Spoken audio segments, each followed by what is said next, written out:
มาทุกคนวันนี้สิพามาแกะกล่องของขวัญสุดล้ำค่าคนอื่นเลี้ยงหมูเลี้ยงม้าเลี้ยงเป็ดเลี้ยงไก่แต่คอยเลี้ยงดังหมูได้อยู่บ้านนี่บ่อยากเลี้ยงอยู่บ้านหาพุดเอาตามอันแถวหัวเทียงก็ได้แนวบ่เคยเลี้ยงก็สิได้เลี้ยงเบิ่งเจ้าเพื่อนนะเลี้ยงงัวเลี้ยงควายเลี้ยงหมูเลี้ยงเป็ดเลี้ยงไก่แต่คอยบ่ได้อีไตออกมานี่เจ้าตายมันก็จะเบิ่งมันไตออกมาเลี้ยงขี่กระเดือนเจ้าเลยแนวบ่เคยเลี้ยงก็สิได้เลี้ยงได้บัดนี้จากเขาเลี้ยงไงแล้วบ่เคยเลี้ยงก็เถื่อเลี้ยงแนวบ่เลี้ยงเนาะผู้ให้เลี้ยงก็เลี้ยงกระเดือนตาย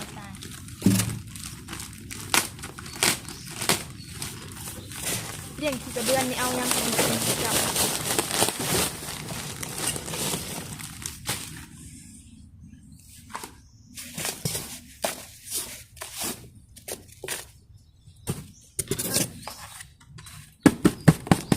ไว้ตายหมดเลยมาจากนี่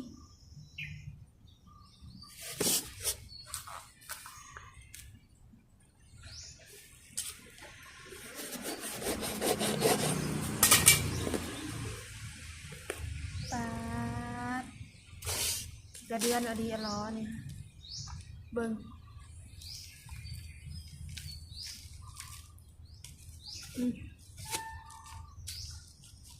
ตายมันระบบจักอันนี้นี่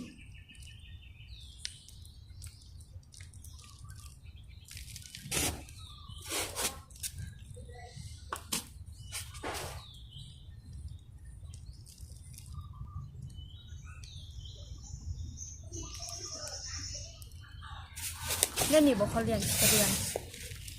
เขาเศร้านี่เลยนี่ซื้อมาได้โลบักแพงๆที่เจ้า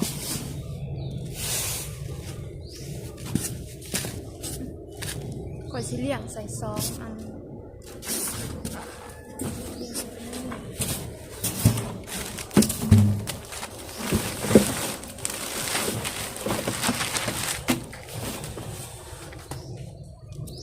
นี่ใส่เบิ่งโตมันโตก็ประเดี๋ยวใหญ่ได้กี่กระเดือน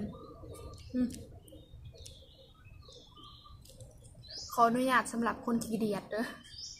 แต่ขอเอาบ่ได้ขี้เดียดได้กี่เดือน